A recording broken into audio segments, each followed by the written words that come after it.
talking, Jaune, with you here in Albuquerque at the opening of this exhibition of the Great Canyon artists. Tell us, who are the Great Canyon artists and where the group began? What's it about?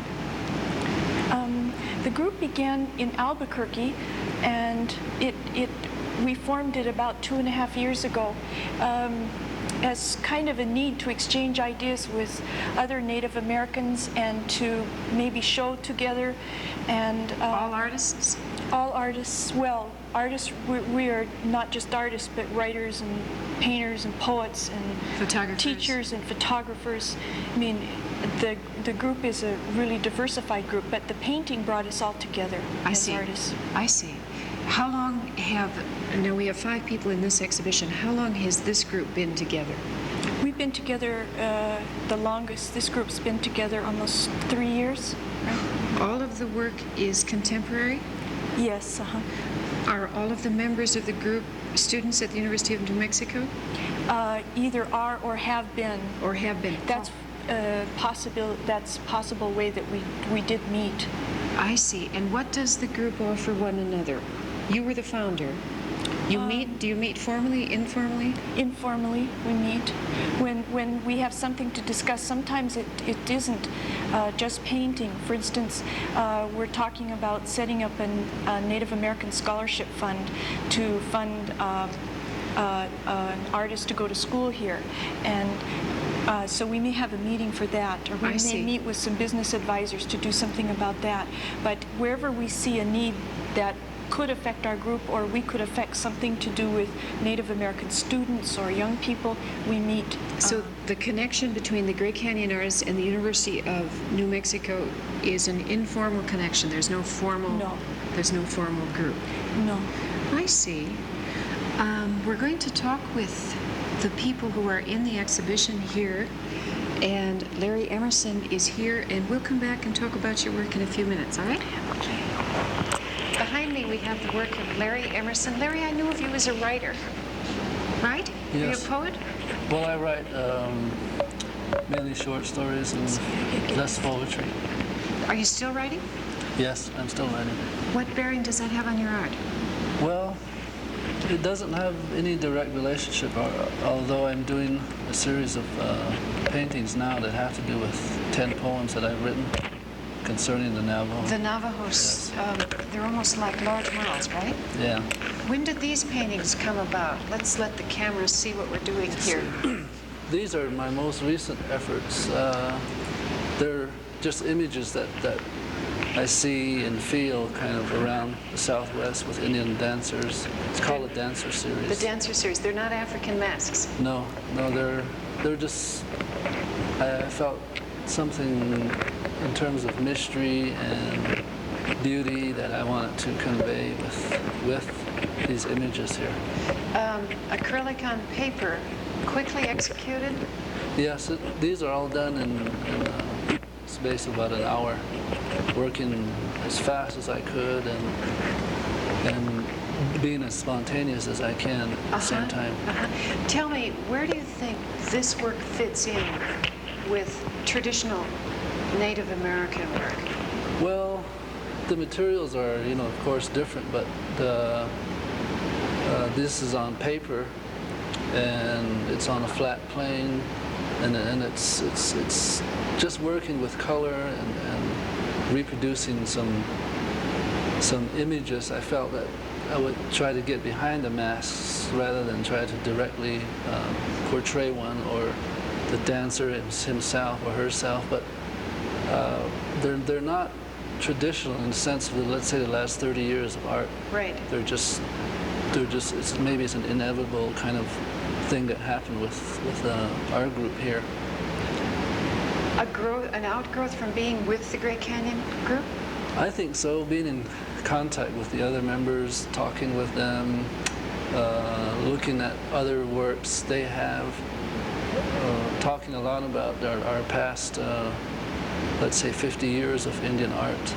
Is it true you haven't studied formally? No, I've never studied art. I just took a liking to it. You're the only member of the group that hasn't formally studied contemporary art, right? I don't know, but There's, In this exhibition, anyway. yes, I think so, yeah. This exhibition. Huh. How about the color? Where does the color come from? They're just not preconceived. There's you have a real general bare kind of any image you want to convey, and then you have the colors in front of you, and just start working until it comes out right. Do you dance? Are you a dancer? No, I'm not a dancer myself. Do you go to dances? Yes, I've seen many dances of the various tribes around the Southwest. How about northern dances? Well, when they come down in this area, I see the northern. I come from the northern part, and I would never associate this imagery with dancing. Yeah, that's why I mentioned that these images are mainly southwestern images. They're maybe Navajo, Pueblo, tribes of this area, Apache maybe. What are you writing about these days? Where's your writing taking you? I'm writing history kind of things, and concentrating on the idea of sovereign Indian nations and some history to back it up. Larry, what's your tribe? I'm Navajo. And you grew up? I grew up on the Navajo reservation, Shiprock, New Mexico. That's right on the Navajo Nation. Did you go to the University of New Mexico? Yes, I graduated from here in 1975. In something other than... In history. In history, yeah. In history. And then you've worked in legal programs, right? Yes, I work with the Institute for Development of Indian Law. We give workshops on sovereignty and federal Indian law to tribal councils. Yeah. It was interesting in this exhibition, almost none of the work is political. And with the wide movement in the last, 10 years, 15 years, almost all of the art has been political, except for the work of Paul Willeto. Paul is a friend of yours, right? Yes. As I understand it, Paul is up at the University of Michigan studying, and that you're the one member of the group who was with him when he conceived the idea for these pieces. So let's walk over and talk about his sculpture. These are plaster cast. Paul is what tribe? He's Navajo. He's Navajo. As well, from Orfano or the Cuba area of New Mexico. Of New Mexico. He calls these pieces Saturday Night Indians After Siegel, giving recognition to George Siegel's work. Yeah. Do you know anyone else working this way?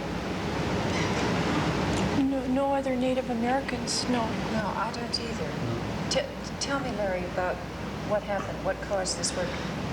Paul is very conscientious to me. He was always talking about how Indian art should serve in some cases to reflect some of the real things that are going on, as opposed to something like I've done, which is a dancer kind of a thing, and he wanted to show something that happens out in the street with Indian people, and in this case portraying Indian people maybe passed out on the street or just laying right on the streets, like in a place like Gallup. His idea was to directly confront that stereotype of that Bambi image of Indian art, and make something real, and that will not only speak to non-Indians, but will also speak to the Indian people themselves. He's also, of course, making a statement about contemporary art, or he's utilizing. Right, that's very important to Paul. He feels that contemporary art is that we live in the contemporary world, and that we have to reflect certain things in the contemporary world. But both Paul and Larry and I at different times have talked about some of the problems with the Indian people today, especially urban Indians, and that a lot of the concerns about drugs and alcoholism have affected all of us greatly, because it's affected our families.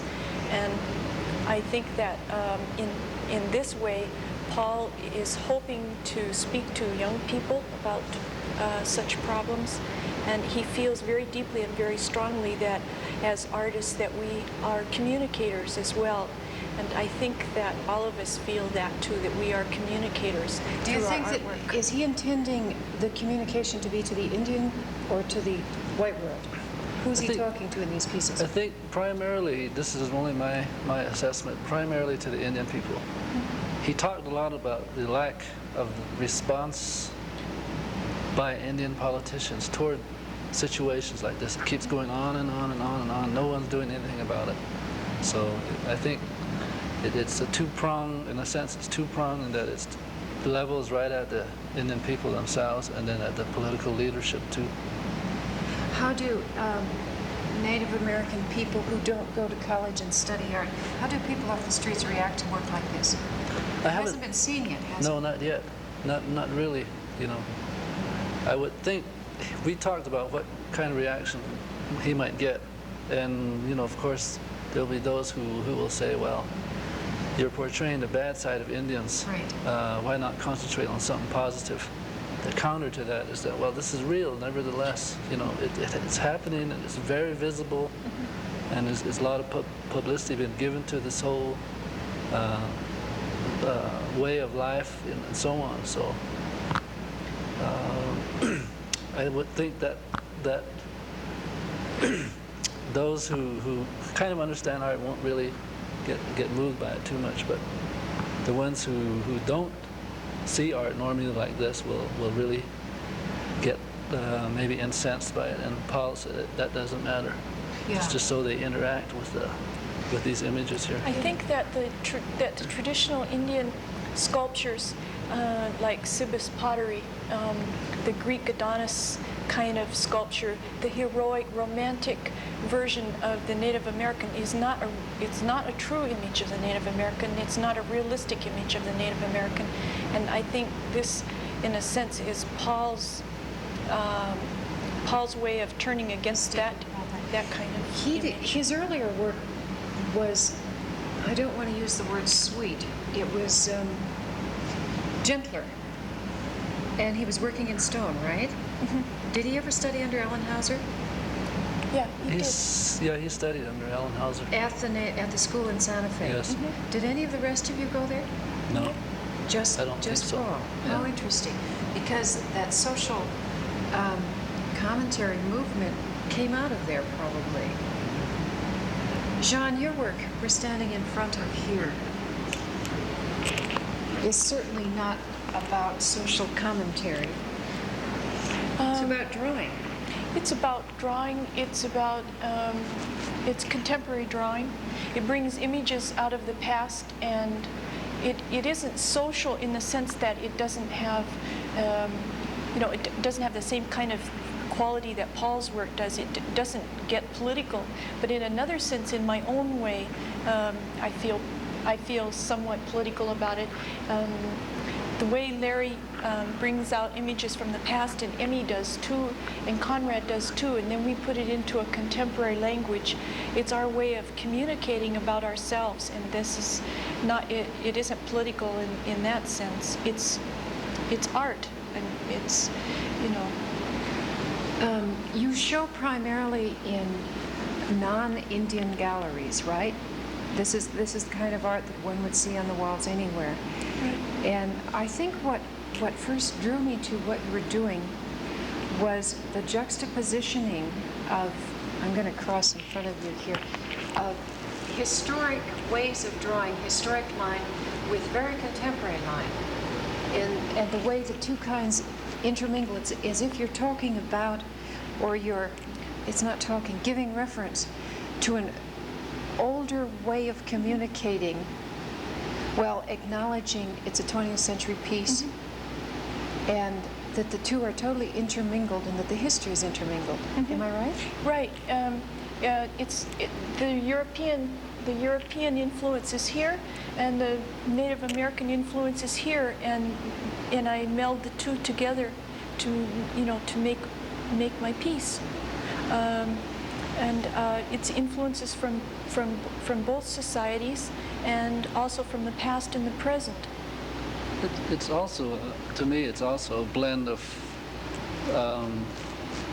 putting something like an oral tradition that Native American societies really valuable for, and then somehow putting it to visuals and giving the whole thing a story as well, without necessarily really putting words down or things like that, but making marks on the paper in a real nice way.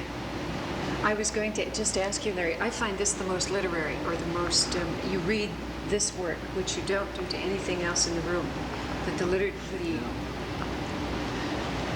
Well, Native Americans didn't have a written language. The Cree people used forms of triangles and Right. to form a language. And that a then- visual language, And yeah, kind of a symbolic? symbolic language. Symbolic Yeah, language, yeah. it was. Yeah.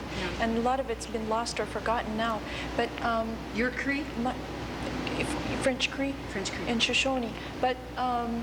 But the other kind of visual language that was laid down on robes and the winter count and things like that were pictograph kind of language, like early Chinese writing, which it's a way of communicating, and it's the earliest form of language, which is very meaningful to me for the particular reason that the European language wasn't here and the written language wasn't here. That's why it's very important to me. But it's about language. I guess when we get like later on to Conrad House's ceramics, in a sense they're almost the same. You know, like his visuals are come directly from Navajo society or Navajo communication in symbology. So in a sense they're almost the same. Yeah. His are specific symbols, right? His are three-dimensional. Yeah. Well, some of these are very specific too, but mine is two-dimensional, his is three-dimensional. But the things that we use, like he has birds in there and I have birds, we both have animals. We both talk about things that are meaningful from our backgrounds, and so he does his in a three-dimensional way. What do you call this? Porcupine Ridge? Yes. It's a series? Yes. If you were telling a 5-year-old child what this was about, what would you say?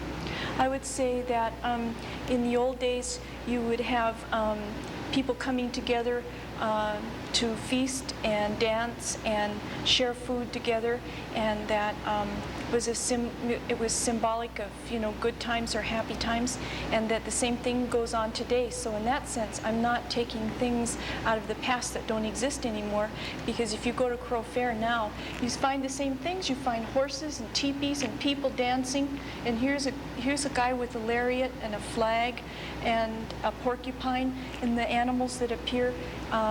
The same kinds of things go on right now, and so in that sense I'm talking about the contemporary world of Native American people too. That must be the smoking section. That's how you tell it's contemporary.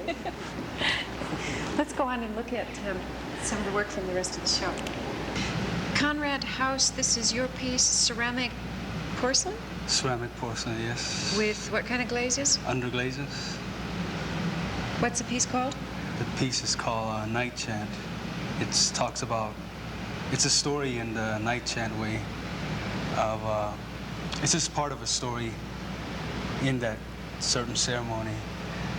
And in my pieces here, I use certain symbols, color, that are important in the Navajo, like sand paintings, that sort of stuff. And it's almost like if you know these colors, you would almost most likely know which direction these colors belong to. Like, Navajos have sort of like a cosmic chart, black to the north, white to the east, yellow to the west, and this sort of things. I use that and I incorporate all these symbols, meanings in my pieces. But at the same time, I try to make my pieces toy-like, so you can be part of it. When you play with these pieces, you can actually play with these pieces. And some pieces are detachable, you can move them around, and sort of like playing toys now, and I like that. Emmi, you're also Navajo, right? Yes. Would you have learned the symbols and the colors? When did you know that? Is this something that you grew up and you went to college and then you went back and studied? Did you know it as kids? When was that taught to you? In my case, I was very disadvantaged. I didn't get to hear the stories, or it wasn't explained to me. I grew up with a very different concept than what he is putting forth here. So when I come up to it, it's like, you know, this is something, hey, this is telling me a story. I can recognize a few things like the bird here, which I've heard a lot about. It's used in a lot of prayers and ceremonies and stuff like that. So it's like a memory, a piece that comes back, or a piece that you remember things by, and you pick up some things where you have lost it. I see. It teaches. That's what, for me, that's what it does. It teaches you again, all over. In another aspect of this piece, it talks about, you see, I'm kind of philosophical about my pieces. They talk about knowledge and learning, education, and that's what that crystal represents, sort of, you know, clear seeing and knowledge. And that's what this person right here on the side, he's taking his trip and he becomes knowledgeable into the... Let the camera see what you're talking about. Tell us a story.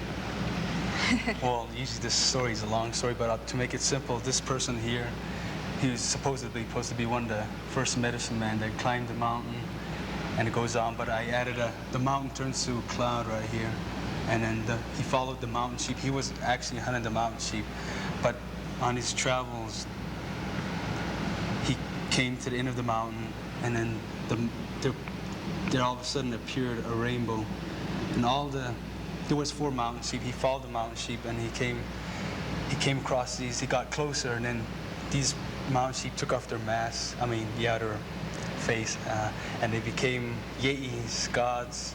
And they said, "Come with me, my grandchild. I'm going to take you on a trip." He says, and so they take their trip across the rainbow over the mountains. The blue mountain represents Mount Taylor. It's called Zil. In Arizona? New Mexico, New right Mexico? over here. Yeah, and they come across, eventually are led down by lightning, a black lightning, a shiny lightning. That is, that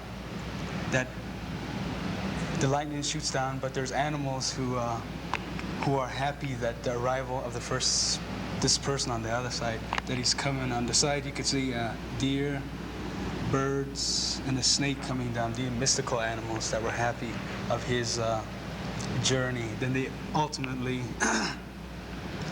come across to the house of White Dawn, where many things are explained to him, taught him, songs, stories, and the figures inside the black and white figure represents the duality that exists in the world, good, evil, female, male, and that's as close to the story as I can get.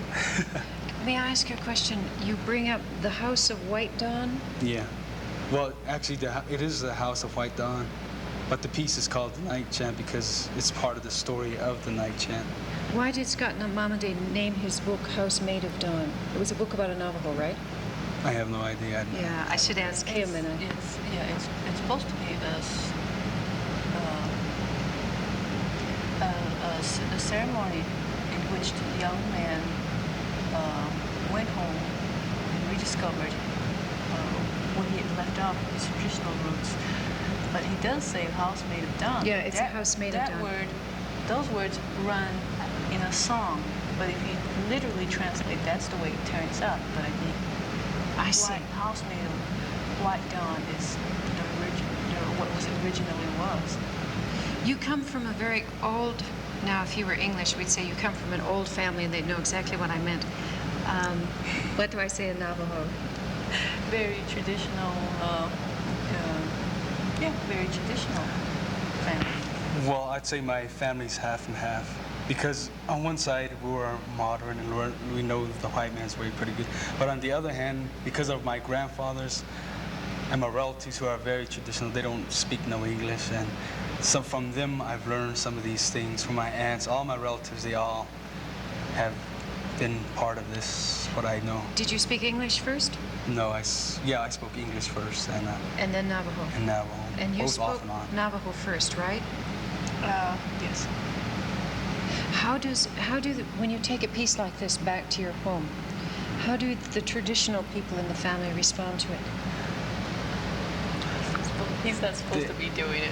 You see, there are certain symbols and certain things that I can't use, but I manipulate it in a certain ways where it's not too sacred, you know, where the holiness has been safely put aside, but has been used in a manner which I make my own way, you know. But some of my relatives, I show them. I've only shown my aunt, my mother. You know, I don't want to show it to the other people. So we better be sure this doesn't go on national television without letting you know. Well, I don't think they would say anything about this. This maybe if it was actual prayer sticks, actual medicine bundles, all these things that they have, little basket with crystals in there, or prayer sticks, or things like that. Well, then they would get mad at me. So these are kind of just like not the real. Not the real representation, yeah. But you change it around so where it's yours, Yeah. not the actual thing. When did you start making clay objects? A long time when I was small. We used to play in the clay hills around where we live, but I started doing this kind of art since last fall. In school, right? In school, yeah. In fact, we just met, I think, right after you had started it. Did you make traditional pots ever? Yeah, I used to make traditional pots. Do you still? Yeah, I still make those. But on the side for our own use, not for sale to people, you know, not that kind of stuff. For your own use, what would you use them for? Cooking and that kind? Well, I use them because I make them because, you know, it's one of the ceremonies called the squaw dance. You know? Squaw dance, they have a drum made out of clay and you stretch a hide over. That's what we use that for. That's the kind of stuff I make Do you for actual use. do you think that if you had gone out and made some of these pieces in wood, some in plexiglass, some with actual silver, do you think it would have conveyed the same feel?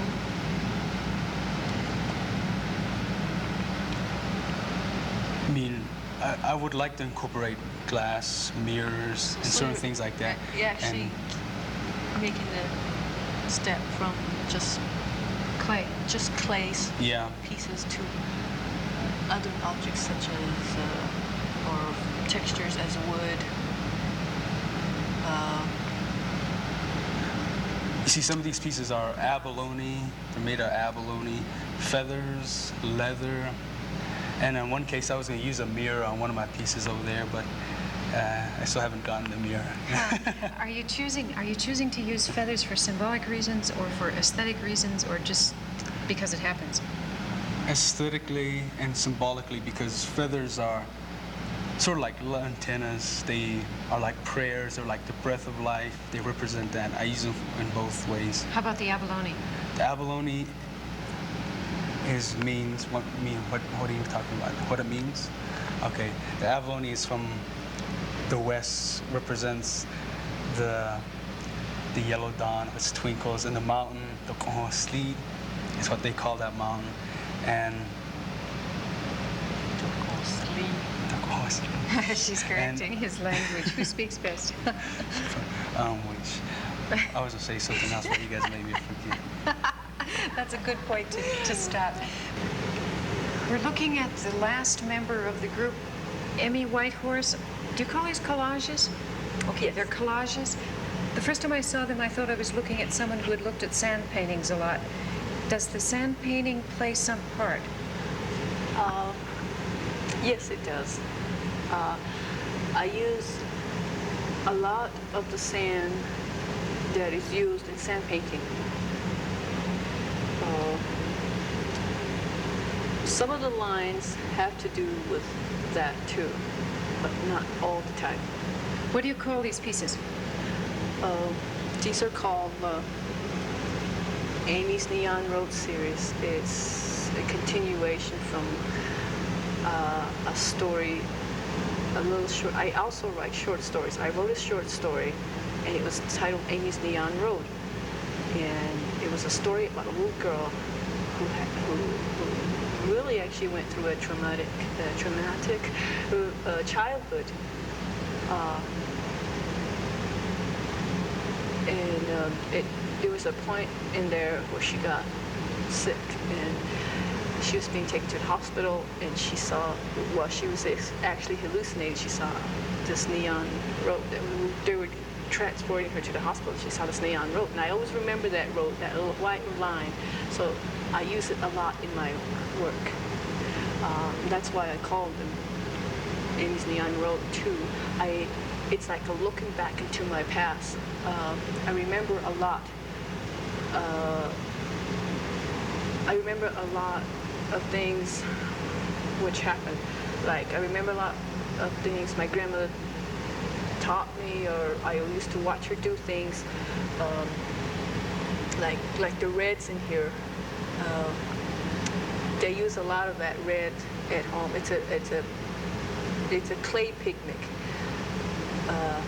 and I just remember where my grandmother used to dig them up. So I just automatically go there and check it out and use it in my work. And like the red twig here has a lot to do with my grandmother too, because she always used to collect these. This is a twig that's actually sewn onto the paper, right? Yes. And she uses it in her weavings too, to separate the wefts or the. And I always remember her carrying or storing these and tying them in bundles. So it's like a memory of her, almost like paying homage to her. The pieces seem more personal and more private and less Native American. If I were to look at these, I wouldn't necessarily know any that you have just told me, right? Yeah. Yeah. Go ahead, Conrad. When I first saw these pieces, I thought they were shields. Oh, Sort of sure. like shields, Yeah, like sure. that. A lot of people have commented, that way, and they said, "Are they shields?" No, they are not shields. They are like little fantastical worlds that I create back from my memory when I was a kid. See, like the horse hairs in here, I use a lot of that horse hair because when I was a kid, I grew up on a ranch with a lot of horses.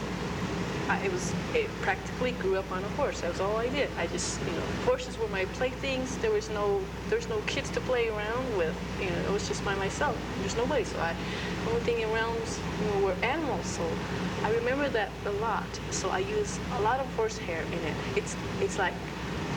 It's almost autobiographical. These things, they're very personal things. Have you painted? Yes, I have.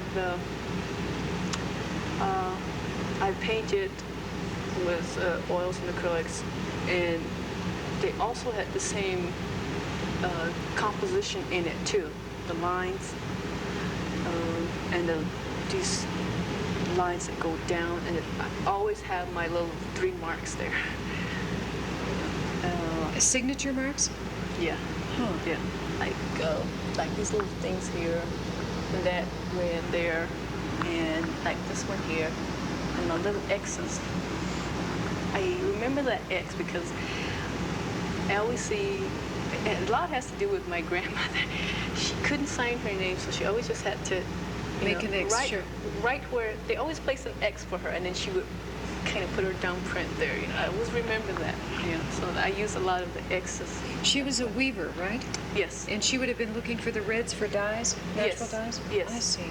Some of the paper are actually dyed with the natural pigments that she uses to dye her wool with.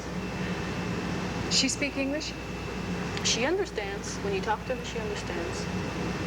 But you speak Navajo, right? Yes. And you grew up where? I grew up at Whitehorse Lake. Is that where you... No. It's That's called where the name came Whitehorse from. Lake. What is it in Navajo? What do you mean, what is it? What is it called? The place where I grew up? Yeah. It is Whitehorse Lake. Yeah, that's what they call it. Which is about 27 miles northeast of Crown Point. We have over to the side behind us, and we won't talk about them right now, but we have some ceramic pieces. And beyond this, we have collages where you're working on canvas. These are on paper. Where do you see this going? Where are you exploring towards? Do you know? I would like to keep with the paper. I'd like to keep with the paper. Are you making your own paper? No, but I would eventually But you will. would like to start making my own paper so I can start shaping my own paper, this round shape. Right, right. And might actually start just pouring in the paper color like that and creating some of the lines. But then, I can, there's a lot of possibilities that I could do with that paper making. I could put Sure, horsehairs yeah. in there with the paper. Right. And mix it up. There's a lot of things that I could do with that. It's interesting because I must know 10 different artists around the country who are making handmade paper shields these days. And some are Native American, some are not. The interest in paper and the interest in old historical shields, they seem to belong together, they fit together.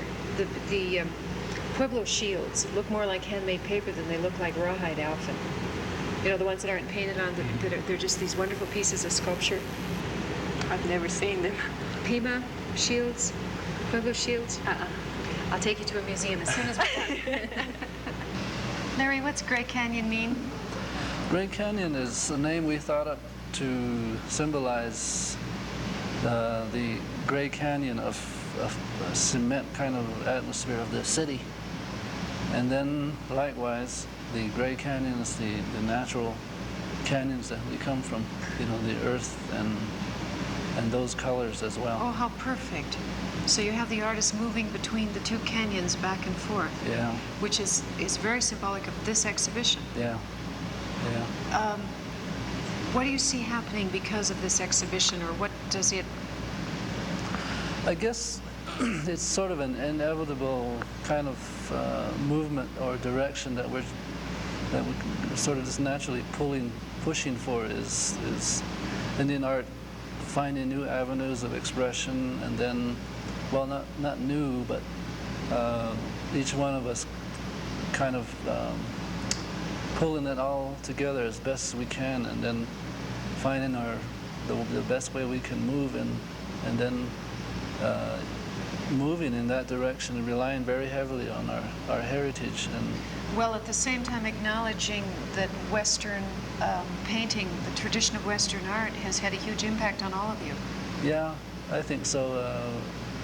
But even more so, I think it's looking back or looking into the real world that we come from too, which isn't Western, but just using Western materials, I guess. Uh-huh. There's not, to me, there's not really that separation. It's kind of a natural way to go into art. Because your lives are the same way, in that you live in Albuquerque, and you live in the wide urban society, and yet at the same time, you live in that other world. Do you have children? No. Don't have No. children. I guess it isn't really that stark of a difference, the way I look at it. No one really has a claim on what modern life is supposed to be, or what technology is supposed to, what forms it takes, or who declares what the white man's way is supposed to be. We have, coming from a Native American society, have a different perspective of such things, and it isn't necessarily a white man's world, Indian world that we live in. And I think this is sort of an indication of what we feel can be expressed, Certainly the integration is taking place in the work, the way you say it's happening in the life, and I guess that's what makes it good and authentic contemporary work, Yeah. or work of our day. Thank you. Okay.